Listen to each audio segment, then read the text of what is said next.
Welcome to edu और edu के हमारे इस YouTube चैनल में आप सभी का स्वागत है। तो साइंस के चैप्टर में हम लोग रेस्पिरेटरी सिस्टम या फिर श्वसन तंत्र इसके बारे में पढ़ रहे थे और हम लोग श्वसन तंत्र के अंतर्गत कुछ महत्वपूर्ण तथ्यों को देख रहे थे और जिसके अंतर्गत हम लोगों ने सारी चीजें लगभग देख ली थी। और इस वीडियो में हम लोग महत्वपूर्ण तथ्यों के अंतर्गत कुछ हीमोग्लोबिन और उसके बाद जो कार्बन डाइऑक्साइड है उसके संबंधित कुछ फैक्ट को देखेंगे और यह श्वसन तंत्र समाप्त हो जाएगा। रेस्पिरेटरी सिस्टम की हो जाएगी समाप्ति। तो चलिए हम लोग उसे कंटिन्यू करते हैं और देखते हैं अन्य महत्वपूर्ण तथ्यों को, अदर इंपॉर्टेंट फैक्ट्स को। सांस लेने के दौरान जो डायफ्राम होता है उसके रेडियल पेशी में सिकुड़न आती है। तो सांस लेने के दौरान डायफ्राम का रेडियल पेशी सिकुड़ जाता है। हमने बताया था कि यह जो रेडियल पेशी होता है वह हमारे डायफ्राम और हृदय के बीच एक मांसपेशी होती है। तो डायफ्राम हृदय से एक पेशी से जुड़ा रहता है, इसी का नाम है क्या? रेडियल पेशी, जो हृदय और डायफ्राम को जोड़ने का काम करता है। याद रखेंगे।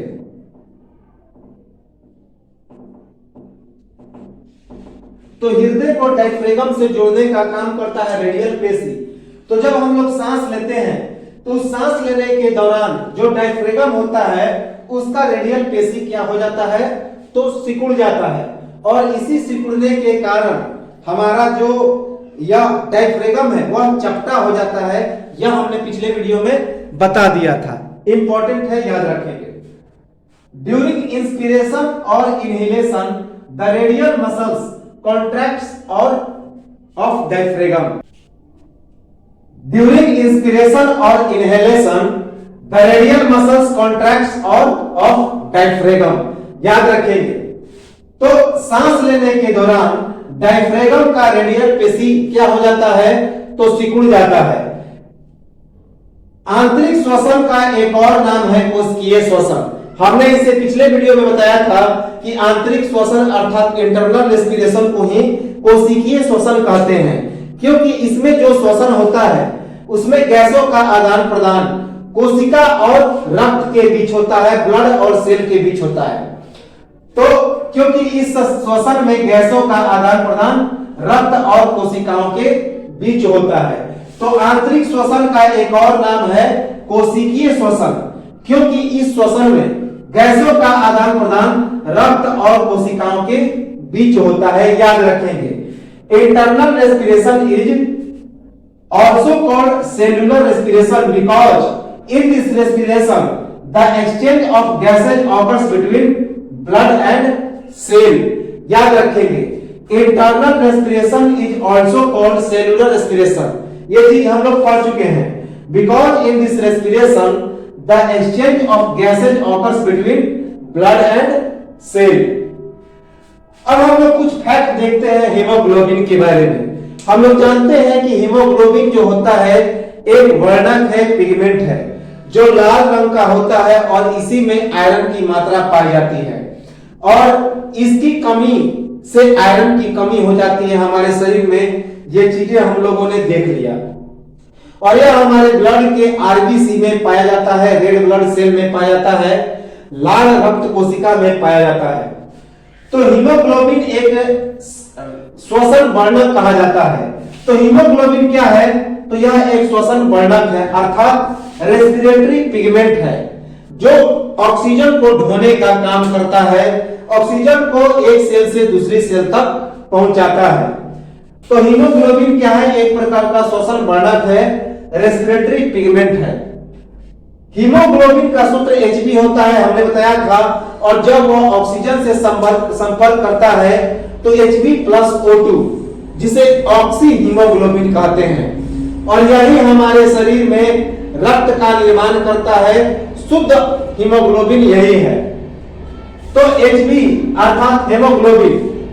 तो हीमोग्लोबिन के बारे में कुछ कंडीशन क्या है कि हीमोग्लोबिन ऑक्सीजन से भी संपर्क करता है, जिसे ऑक्सी हीमोग्लोबिन कहते हैं। और कार्बन से भी, कार्बन डाइऑक्साइड से भी संपर्क करता है तो उसे कार्बोनिक हीमोग्लोबिन कहते हैं। तो कार्बोक्सी हीमोग्लोबिन उसे कहते हैं। जबकि कार्बन मोनोऑक्साइड से भी संपर्क करता है तो उसे हम लोग कार्बोक्सी हीमोग्लोबिन, तो जब कार्बन मोनोऑक्साइड से संपर्क करता है हीमोग्लोबिन तो उसे कार्बोक्सी हीमोग्लोबिन कहते हैं। जबकि यह कार्बन डाइऑक्साइड से जब संपर्क करता है तो उसे हम लोग कार्बोनिक एसिड हीमोग्लोबिन कहते हैं। देखिए Hb+O2 यह हमारा हो गया ऑक्सी हीमोग्लोबिन। उसके बाद जब हमारा कार्बन मोनोऑक्साइड से संपर्क करेगा, कार्बन मोनोऑक्साइड एक जहरीला गैस है। ऐसा जहरीला गैस है तो इसके कारण संपर्क अगर हीमोग्लोबिन करता है, हीमोग्लोबिन का रिएक्शन इससे होता है तो उससे हमारे शरीर में जो पॉइजनस पदार्थ है उसकी मात्रा बढ़ जाती है और इसके कारण हमारे शरीर में सफोकेशन, जिसे हम लोग दम का घुटना कहते हैं, तो धीरे धीरे इंसान की इससे डेथ हो जाती है, मृत्यु हो जाती है। याद रखेंगे। तो Hb+CO जिसे कार्बोक्सी कहते हैं तो यह कार्बोक्सी हीमोग्लोबिन का निर्माण करता है।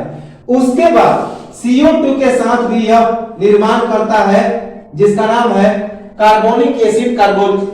यह है कार्बोनिक हीमोग्लोबिन। तो ये तीन प्रकार के हीमोग्लोबिन की रिएक्शन होती है, लेकिन मुख्य जो रिएक्शन है वो ऑक्सीजन के साथ होना चाहिए, क्योंकि जो ऑक्सीजन के साथ हीमोग्लोबिन की अभिक्रिया होती है तो वह ऑक्सी हीमोग्लोबिन होती है, जो हमारे ब्लड के फॉर्मेशन में सबसे इंपॉर्टेंट है। तो हीमोग्लोबिन कार्बन मोनोऑक्साइड से बहुत ही जल्दी रिएक्शन करता है, बहुत जल्दी उससे अभिक्रिया करता है और रिएक्शन करने के बाद, चूंकि कार्बन मोनोऑक्साइड एक जहरीला गैस है और उसके बाद यह कार्बोक्सी हीमोग्लोबिन नामक एक जहरीला पदार्थ बनाता है। याद रखें।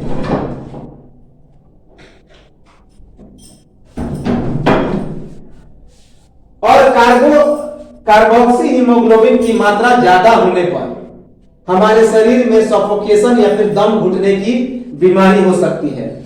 जैसे कि मान लेते हैं कि हमारे शरीर में 5 हीमोग्लोबिन है, 5 हीमोग्लोबिन और कार्बन मोनोऑक्साइड से कॉन्टेक्टेड किया, बहुत जल्दी रिएक्शन करता है कार्बन मोनोऑक्साइड से, तो वह क्या करेगा कि कार्बन मोनोऑक्साइड से कांटेक्ट करने के बाद वह ऑक्सीजन को हटा देगा।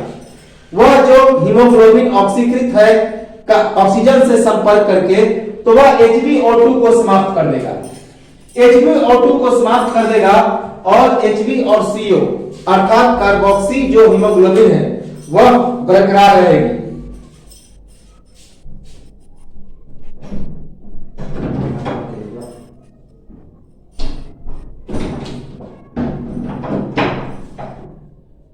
तो कार्बन मोनोऑक्साइड के साथ हीमोग्लोबिन बहुत तेजी से अभिक्रिया करता है और एक जहरीला पदार्थ जिसे कार्बोक्सी हीमोग्लोबिन कहते हैं उसका निर्माण करता है, और इतनी जल्दी अभिक्रिया करता है जैसे कि उसका कोई पुराना संबंध हो, और रिएक्शन करने के बाद वह ऑक्सीकृत हीमोग्लोबिन को क्या करेगा तो डिस्ट्रॉय कर देगा, बर्बाद कर देगा। तो मान लेते हैं कि 5 हीमोग्लोबिन अभिक्रिया किया कार्बन मोनोऑक्साइड के साथ, जिसमें 3 कार्बन मोनोऑक्साइड बचा रहा और 2 बना कौन तो कार्बन तो ऑक्सी हीमोग्लोबिन। तो यह जो 3 बना कार्बोक्सी हीमोग्लोबिन वह उन दोनों ऑक्सी हीमोग्लोबिन को डिस्ट्रॉय कर देगा, बर्बाद कर देगा। इसी कारण यह कार्बोक्सी हीमोग्लोबिन या फिर कार्बन मोनोऑक्साइड जहरीला गैस है और इसका संपर्क हमारे ब्लड से ना हो तो इसका हमें पूरी तरह से ध्यान रखना चाहिए। तो खास करके गाड़ियों से निकलने वाला धुआं, जो हमारा पहले लकड़ी और गोइठा से जो भोजन बनता था उससे निकलने वाला धुआं, फैक्ट्रियों से निकलने वाला धुआं, मोटर वाहनों से निकलने वाला धुआं, इन सब में कार्बन मोनोऑक्साइड होता है और उससे हीमोग्लोबिन जल्दी कांटेक्ट कर लेता है, संपर्क कर लेता है, और इस प्रकार हमारे शरीर में ऑक्सीकृत जो ब्लड होती है, हीमोग्लोबिन होती है, उसकी कमी हो जाती है।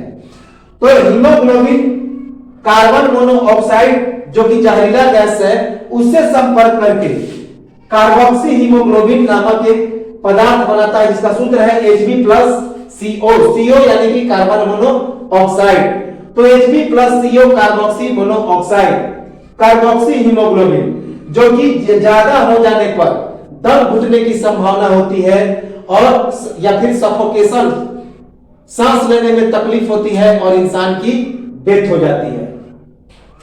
तो हीमोग्लोबिन में दो पदार्थ होता है, एक हीम जिसे हीमैटिन कहते हैं अर्थात आयरन, दूसरा है ग्लोबिन नामक प्रोटीन। तो दो पदार्थ होते हैं हीमोग्लोबिन में, ये हम लोग पढ़ चुके हैं। हीमोग्लोबिन एक प्रकार का प्रोटीन है जिसमें ग्लोबिन नामक प्रोटीन पाया जाता है और इसमें हिम अर्थात लोहा या आयरन पाया जाता है।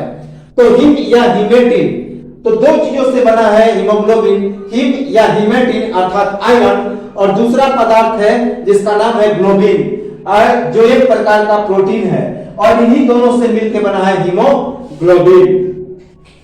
हीमोग्लोबिन जो होता है सबसे ज्यादा ऑक्सीजन का परिवहन करता है, तो ट्रांसपोर्ट मोस्टली 97% ऑक्सीजन, और जिसे हम लोग ऑक्सी हीमोग्लोबिन कहते हैं। तो हीमोग्लोबिन ऑक्सी हीमोग्लोबिन के रूप में सबसे ज्यादा ऑक्सीजन का परिवहन करता है, अर्थात transport mostly oxygen in the form of oxy haemoglobin 97% approximately. तो लगभग 97% या क्या करता है तो ऑक्सीजन का ही परिवहन करता है। बाकी 3% जो है वह कार्बोनिक एसिड का या क्या करता है तो परिवहन करता है। बाकी 3% वह ब्लड का प्लाज्मा जो है वह परिवहन करता है। तो 97% जो है हमारे ऑक्सीजन का परिवहन कौन करता है, ट्रांसपोर्ट कौन करता है तो ऑक्सी हीमोग्लोबिन या हीमोग्लोबिन, जबकि 3% का जो ट्रांसपोर्टेशन करता है वह ब्लड का प्लाज्मा करता है। याद रखेंगे, हम लोग जानते हैं कि ब्लड के कई पार्ट होते हैं जैसे कि आरबीसी, डब्ल्यूबीसी, प्लेटलेट, प्लाज्मा और यह हीमोग्लोबिन। तो प्लाज्मा एक प्रकार का पीला लिक्विड होता है जो कि हीमोग्लोबिन जो कि हमारे ब्लड में पाया जाता है। तो 3% जो ऑक्सीजन है वह प्लाज्मा के द्वारा ढोया जाता है, जबकि 97% ऑक्सीजन यह हमारे हीमोग्लोबिन के द्वारा ढोया जाता है। याद रखेंगे, तो हीमोग्लोबिन सबसे ज्यादा ऑक्सीजन का परिवहन करता है। किस रूप में तो यह परिवहन करता है ऑक्सी हीमोग्लोबिन के रूप में। ट्रांसपोर्ट मोस्टली अर्थात 90% oxygen in the form of oxy haemoglobin, but plasma of blood transport 1 to 3%, 1 से लेके 3% तक वह क्या करता है तो ऑक्सीजन को ट्रांसपोर्ट करता है। याद रखेंगे, ऑक्सी हीमोग्लोबिन का बनना एक भौतिक परिवर्तन है, क्योंकि HbO2 पुनः टूटकर Hb और O2 में बदल जाता है। याद रखेंगे, इंपॉर्टेंट है। ऑक्सी हीमोग्लोबिन एक फिजिकल चेंज है।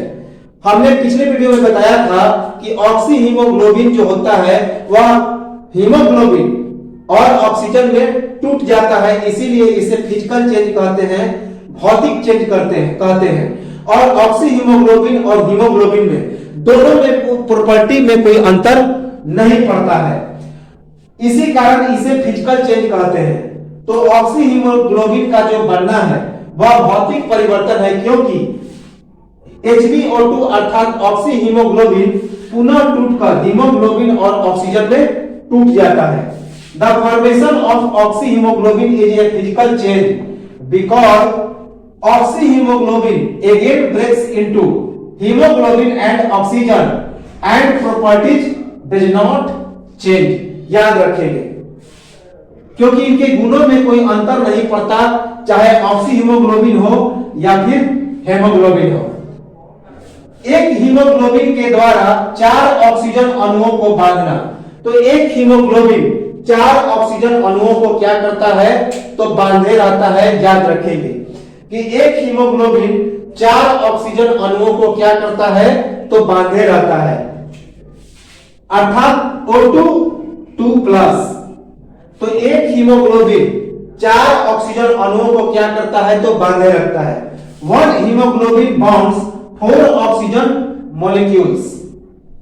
हमारे शरीर में कार्बन डाइऑक्साइड का परिवहन किस रूप में होता है? तो कार्बोनिक अम्ल के रूप में। अभी हमने बताया कि हाइड्रोजन हीमोग्लोबिन कार्बन डाइऑक्साइड के साथ जुड़कर कार्बोनिक अम्ल का निर्माण करता है, कार्बोनिक हीमोग्लोबिन का निर्माण करता है और इसी रूप में उसका फ्लो होता है। तो कार्बोनिक एसिड का सूत्र होता है HCO3। तो इसी रूप में यह ट्रांसपोर्ट करेगा किसे?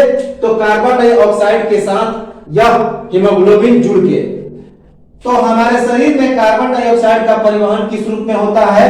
तो कार्बोनिक अम्ल के रूप में, अर्थात HCO3 के रूप में, जो कि नेगेटिव होता है। The transportation of carbon dioxide in our body is in the form of carbonic acid, जिसका सूत्र होता है H2CO3। याद रखेंगे, इसका फॉर्मूला होता है H2CO3। कार्बोनिक एसिड का सूत्र H2CO3, जो कि सोडियम या पोटेशियम बाइकार्बोनेट के रूप में गमन करता है। तो जो कि सोडियम या पोटेशियम बाइकार्बोनेट के रूप में गमन करता है, परिवहन किस रूप में? तो सोडियम और पोटेशियम के बाइकार्बोनेट के रूप में। और जब यह हीमोग्लोबिन इससे कार्बन डाइऑक्साइड से संपर्क में आता है तो कार्बोनिक एसिड बनाता है और यह कार्बोनिक एसिड फिर सोडियम और पोटेशियम के कार्बोनेट के रूप में, बाइकार्बोनेट के रूप में परिवहन करता है। हम लोग जानते हैं कि सोडियम बाइकार्बोनेट, जो बाइकार्बोनेट होता है, उसे हम लोग क्या कहते हैं? तो बेकिंग सोडा भी कहते हैं। तो सोडियम बाइकार्बोनेट को बेकिंग सोडा अर्थात खाने वाला सोडा कहते हैं, जो कि एक पूरी तरह से बेसिक मटेरियल है, क्षारीय पदार्थ है, जो कि हमारे एसिड की मात्रा को क्या करती है? तो कम करती है। इन द फॉर्म ऑफ सोडियम और पोटेशियम बाइकार्बोनेट और कार्बिनो हीमोग्लोबिन के रूप में इसका फ्लो होता है। And in the form of carbamino haemoglobin, तो कार्बिनो हीमोग्लोबिन का सूत्र हो गया Hb+CO2। तो हमारे शरीर में जो कार्बन डाइऑक्साइड का परिवहन होता है वह कार्बोनिक अम्ल के रूप में होता है और वह कार्बोनिक अम्ल सोडियम और पोटेशियम के कार्बोनेट के रूप में होता है और इसे क्या कहते हैं? तो कार्बिनो हीमोग्लोबिन कहा जाता है। जब कार्बन डाइऑक्साइड को होता है हीमोग्लोबिन, तो उस प्रकार जो हीमोग्लोबिन बनता है उसे कार्बिनो हीमोग्लोबिन कहते हैं, जो कि कार्बोनिक एसिड के रूप में फ्लो होता है, जिसमें पोटेशियम या सोडियम अभिक्रिया करके पोटेशियम बाइकार्बोनेट या सोडियम बाइकार्बोनेट का निर्माण करते हैं, जिन्हें हम लोग बेकिंग सोडा या खाने वाला सोडा कहते हैं। याद रखेंगे, कार्बन डाइऑक्साइड के परिवहन के लिए कार्बोनिक अम्ल का निर्माण कहां पे होता है? तो आरबीसी में होता है। आरबीसी में और प्लाज्मा दोनों में होता है। याद रखेंगे कि कार्बन डाइऑक्साइड के परिवहन के लिए जो कार्बोनिक एसिड होता है, कार्बोनिक अम्ल होता है, उसका निर्माण कहां पे होता है? तो आरबीसी अर्थात रेड ब्लड सेल और प्लाज्मा में। याद रखेंगे, इंपॉर्टेंट है कि आरबीसी और प्लाज्मा दोनों में हमारा कार्बन डाइऑक्साइड के परिवहन के लिए कार्बोनिक अम्ल का निर्माण होता है, अर्थात कार्बिनो हीमोग्लोबिन का निर्माण होता है। The formation of carbonic acid for transportation of carbon dioxide is in RBC and blood plasma. याद रखेंगे, आरबीसी एंड ब्लड प्लाज्मा। अब हम लोग आते हैं कि कार्बोनिक अम्ल और बाइकार्बोनेट जो है वह किस प्रकार से बनता है, उसका इक्वेशन हम लोग देखें। तो उसका हम लोग समीकरण देख लें किस प्रकार से यह बनता है। तो सबसे पहले ये इक्वेशन है the equation of formation of carbonic acid and bicarbonate. सबसे पहले हम लोग जाने कि जब फेफड़ों में प्रवेश करता है, फेफड़ा यानी कि वायु कोष्ठक या एल्वोली में, जो एल्वोली में ब्रोंकी के माध्यम से जितने सारे हमारे ऑक्सीजन होते हैं वे प्रवेश करते हैं वायु कोष्ठक में, अर्थात एल्वोली में या फिर यूं कहें तो फेफड़े में। तो वायु कोष्ठक में जब ऑक्सीजन प्रवेश करता है तो वहां से यह O2 है, ऑक्सीजन है, इसके बाद उसे कौन ले जाता है? तो ब्लड। उसके बाद यह ऑक्सीजन ब्लड में चला जाता है और यहां ब्लड में हीमोग्लोबिन जो होता है, जो कि ब्लड में क्या होता है? तो आरबीसी। आरबीसी में जो हीमोग्लोबिन होता है वह क्या करता है? तो ऑक्सीजन से संपर्क करके ऑक्सी हीमोग्लोबिन अर्थात Hb और O2 का रिएक्शन होता है और HbO2 अर्थात ऑक्सी हीमोग्लोबिन बनता है, जो कि आरबीसी का ऑक्सी हीमोग्लोबिन है। उसके बाद जब दो पार्ट में टूट जाता है, किसमें? अभी हमने बताया था कि ऑक्सी हीमोग्लोबिन, हीमोग्लोबिन और ऑक्सीजन दोनों में टूट जाता है क्योंकि यह एक फिजिकल चेंज है और अस्थायी परिवर्तन है। तो ऑक्सी हीमोग्लोबिन Hb और O2 में टूट गया। O2 उसके बाद यह जो हीमोग्लोबिन है वह ब्लड में चला गया। उसके बाद जो शुद्ध ऑक्सीजन बना वह ऑक्सीजन कहां पे जाएगा? तो कोशिकाओं में समा जाएगा, सेल में चला जाएगा। उस सेल में ग्लूकोज जो आएगा, ग्लूकोज जिसे पायरुविक एसिड कहते हैं या फिर ग्लूकोज कहते हैं, तो प्रारंभ में तो वह ग्लूकोज ही रहेगा, तो अनॉक्सी वहां पे श्वसन होगा। तो यह ग्लूकोज ऑक्सीजन से कंबाइन करेगा और कंबाइन करने के बाद कार्बन डाइऑक्साइड जल और एटीपी का फॉर्मेशन करेगा। हम लोग इसे पढ़ चुके हैं और इसी को ही हम लोग ग्लाइकोलाइसिस कहते हैं। यह पूरी प्रोसेस क्या है? तो ग्लाइकोलाइसिस है। उसके बाद यह कार्बन डाइऑक्साइड, तो यह जो ग्लूकोज और ऑक्सीजन का सेल में रिएक्शन होगा तो यह कार्बन डाइऑक्साइड वाटर और एटीपी बनेगा। ATP energy, adenosine triphosphate. उसके बाद यह कार्बन डाइऑक्साइड ब्लड के प्लाज्मा के द्वारा होते हुए कहां पे जाएगा? तो ब्लड के प्लाज्मा के द्वारा यह ट्रांसपोर्ट होगा, यह आगे की ओर जाएगा और ब्लड का प्लाज्मा कार्बोनिक एसिड का फॉर्मेशन करेगा। तो याद रखें कि यह ब्लड का प्लाज्मा कार्बोनिक एसिड का फॉर्मेशन करेगा, क्योंकि प्लाज्मा जो है वह वाटर से बना है। प्लाज्मा में क्या है? तो बहुत सारे जलीय मटेरियल है। चूंकि यह एक लिक्विड पदार्थ होता है, प्लाज्मा रक्त का पीला लिक्विड पदार्थ होता है, तो वह क्या करेगा? इस कार्बन डाइऑक्साइड को ढोने का काम करेगा और इससे रिएक्शन करेगा कार्बन डाइऑक्साइड और उसके बाद कार्बोनिक एसिड बनेगा H2CO3। तो ब्लड के प्लाज्मा से इस कार्बन डाइऑक्साइड का रिएक्शन होगा और CO2 प्लस H2O बन के बनेगा H2CO3। उसके बाद यह कार्बोनिक एसिड, यह जो कार्बोनिक एसिड है वह क्या होगा कि टूट जाएगा। किसमें टूटेगा? तो HCO3 और हाइड्रोजन आयन में। तो हाइड्रोजन कार्बोनेट और हाइड्रोजन में टूट जाएगा। यह जो HCO3 है वह बाइकार्बोनेट है, याद रखेंगे। यह क्या है? तो बाइकार्बोनेट में टूट जाता है, हमने बताया था। और यही बाइकार्बोनेट फिर जाके सोडियम और या पोटासियम से रिएक्शन करके सोडियम या पोटासियम बाइकार्बोनेट का फॉर्मेशन करेगा और इस प्रकार यह ब्लड में प्रक्रिया चलती रहेगी और यह कार्बन डाइऑक्साइड और कार्बनिक अम्ल और बाइकार्बोनेट का फॉर्मेशन होता रहेगा। तो HCO3 और H+ ये अलग अलग हो जाएंगे। हाइड्रोजन जो आयन है H+ वह हमारे शरीर में वापस चला जाएगा और इसके साथ जो बाइकार्बोनेट है HCO3, इसके साथ सोडियम या पोटासियम का रिएक्शन होगा Na+ प्लस HCO3- और उसके बाद यह HCO3 या KHCO3 जिसे सोडियम बाइकार्बोनेट या पोटासियम बाइकार्बोनेट कहते हैं, उसका फॉर्मेशन हो जाएगा। तो इस प्रकार यहां तक यह फॉर्मेशन हमारा जो ब्लड है उसमें कार्बोनिक एसिड और बाइकार्बोनेट का फॉर्मेशन हो जाएगा। अब एक चीज और है कि जो बाइकार्बोनेट का फॉर्मेशन होता है, बाइकार्बोनेट से सोडियम बाइकार्बोनेट का जो फॉर्मेशन होता है, कार्बोनिक एसिड का जो फॉर्मेशन होता है, तो उस रिएक्शन को पूरा करने के लिए एक एंजाइम काम करता है जिसका नाम है कार्बोनिक एनहाइड्रेज।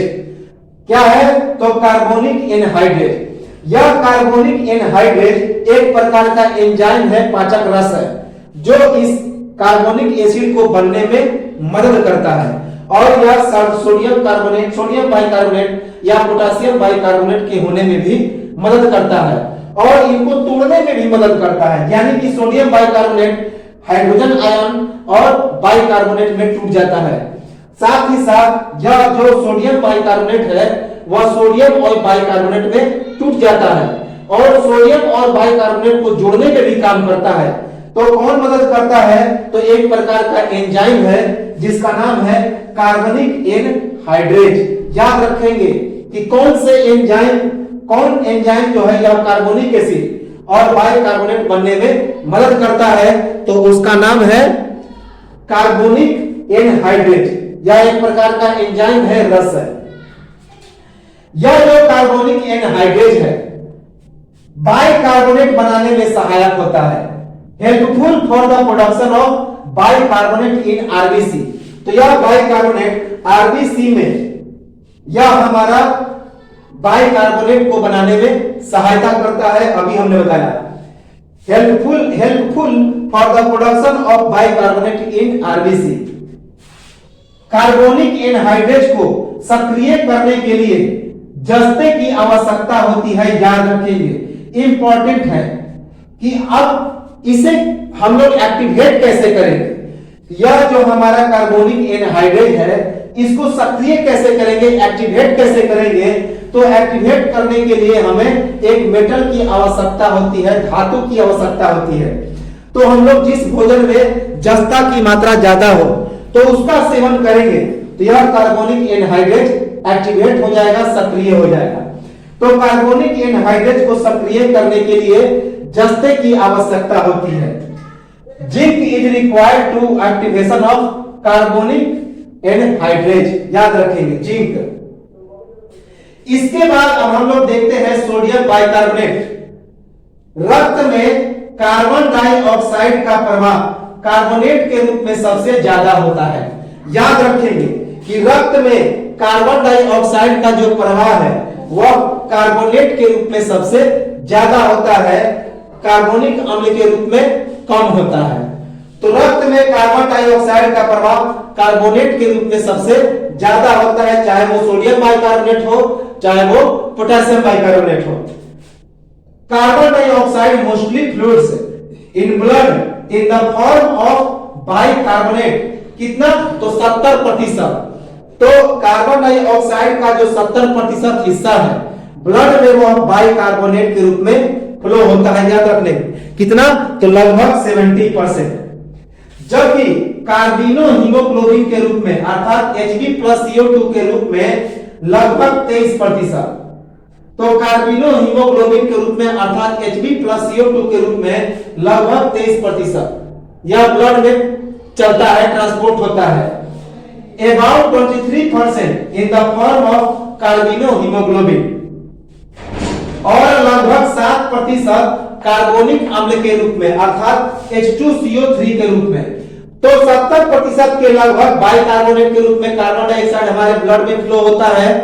लगभग 23% हमारे शरीर में कार्बिनो हीमोग्लोबिन अर्थात Hb+CO2 के रूप में और जो 7% बच गया वह कार्बोनिक एसिड के रूप में ब्लड में यह क्या करता है तो फ्लो होता है।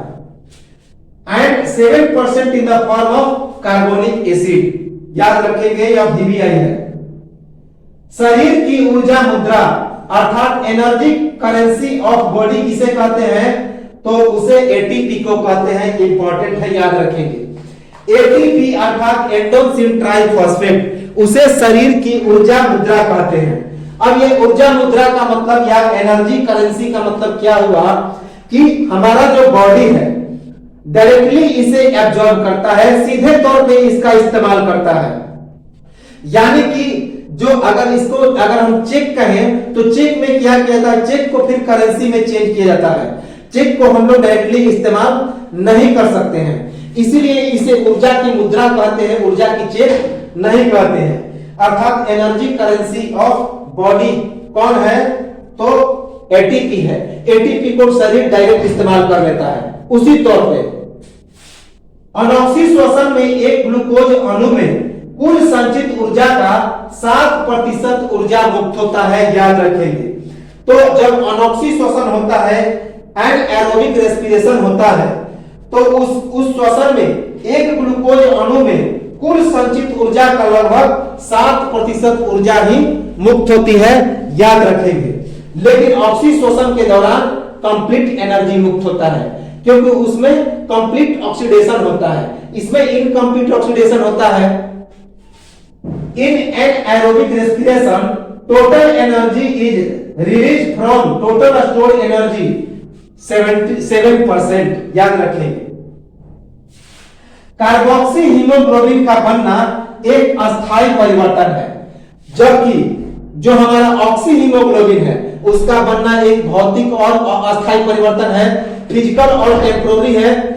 क्योंकि हमने बताया था कि जो ऑक्सी हीमोग्लोबिन है वह हाइड्रोजन और ऑक्सीजन और हीमोग्लोबिन में टूट जाता है, लेकिन कार्बोक्सी हीमोग्लोबिन अर्थात Hb+CO2 यह कभी टूटता नहीं है। एक बार बन गया तो वह वापस उस अवस्था में नहीं आ सकता है, इसीलिए यह एक अस्थायी परिवर्तन है, परमानेंट चेंज है। तो कार्बोक्सी हीमोग्लोबिन का बनना एक अस्थायी परिवर्तन है। The formation of carboxy haemoglobin is a permanent change. और एक बात याद रखेंगे और कि CO+Hb, तो CO+Hb अर्थात कार्बोक्सी हीमोग्लोबिन यह एक अस्थायी परिवर्तन है, यह एक केमिकल चेंज है और यह भौतिक परिवर्तन नहीं है। सामान्य श्वसन के दौरान हमारे फेफड़े में लगभग 500 ml वायु, जिसे ज्वारीय आयतन कहते हैं, उसके नाम से प्रसिद्ध है, उसका प्रवेश होता है।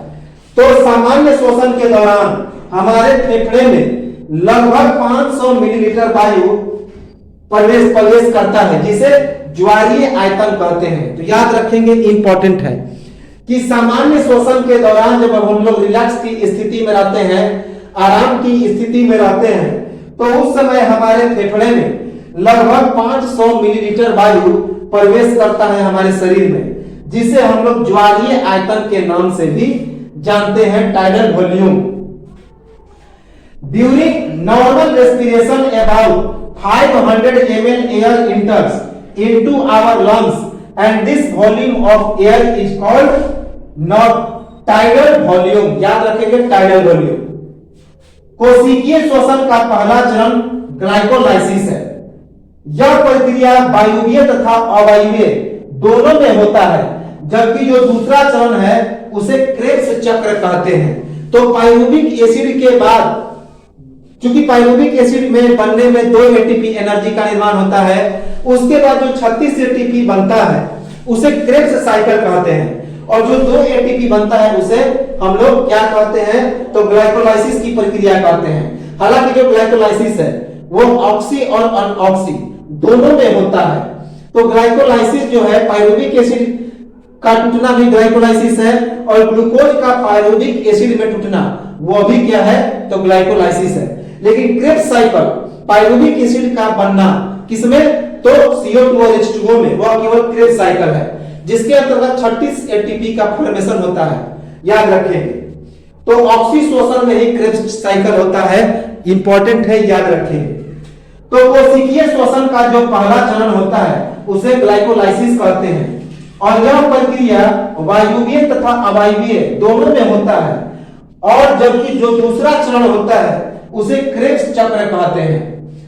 The first step of cellular respiration is glycolysis and this glycolysis process occur in aerobic and non aerobic and anaerobic and second step is called Krebs cycle. Krebs cycle only in aerobic respiration, याद रखेंगे। तो Krebs cycle किसमें होता है, only aerobic अर्थात केवल वायुवीय श्वसन में होता है क्रेब्स साइकिल, इंपॉर्टेंट है। इसमें 36 ATP का फॉर्मेशन होता है। एक और इंपॉर्टेंट फैक्ट है ग्लाइकोलाइसिस के बारे में कि इसकी खोज 3 साइंटिस्टों ने की थी। ग्लाइकोलाइसिस की खोज, डिस्कवरी ऑफ ग्लाइकोलाइसिस, एम्बेडेड, मेयरहॉफ और पार्सन। एम्बेडेड, मेयरहॉफ और पार्सन, इसीलिए इसे क्या कहा जाता है, ईएमपी पाथ, ईएमपी पाथ कहा जाता है। ई से एम्बेडेड, एम से मेयरहोफ और पी से पार्सन। तो एम्बेडेड, मेयरहोफ और पार्सन तीन साइंटिस्ट ने मिलकर ग्लाइकोलाइसिस की डिस्कवरी की, खोज की। इसीलिए ग्लाइकोलाइसिस की प्रक्रिया को ईएमपी पाथ कहा जाता है, ईएमपी पाथ। और यह जो ग्लाइकोलाइसिस की प्रक्रिया है अवायवीय श्वसन में मोस्टली होता है। किसमें? अवायवीय श्वसन में। हमने बताया था कि जो ग्लूकोज होता है उस वो टूट जाता है पाइरुविक एसिड में, जिसमें 4 एटीपी का फॉर्मेशन होता है। 2 एटीपी श्वसन के दौरान नष्ट हो जाता है और शुद्ध लाभ एटीपी कितना होता है? तो 2 ही एटीपी शुद्ध लाभ के रूप में प्राप्त होता है। हालांकि यह ग्लाइकोलाइसिस वायवीय श्वसन में भी होता है, जिसमें 36 एटीपी का फॉर्मेशन होता है, लेकिन मोस्टली किसमें होता है? तो अवायवीय श्वसन में। ग्लाइकोलाइसिस के बाद अंतिम उत्पाद कौन कौन से प्राप्त होते हैं? तो ग्लाइकोलाइसिस के अंतिम उत्पाद, product of glycolysis, 2 pyruvic acid जिसमें 3 कार्बन मौजूद होता है। तो 2 पाइरुविक एसिड जिसमें 3 कार्बन मौजूद होता है, 2 pyruvic acid with 3 carbons, 2 NADH अणु, NADH अणु यह भी एक प्रकार का ऊर्जा है, यह भी एक प्रकार के एटीपी की तरह ऊर्जा है। तो 2 NADH अणु, 2 जल अणु अर्थात 2 वाटर मॉलिक्यूल्स और 2 एटीपी ऊर्जा का फॉर्मेशन होता है। यही सारे ग्लाइकोलाइसिस के अंतिम उत्पाद हैं, याद रखेंगे। तो ये तो थे हमारे श्वसन तंत्र।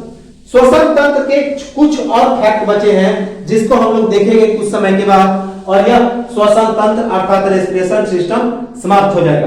तो एक इसका स्क्रीनशॉट ले।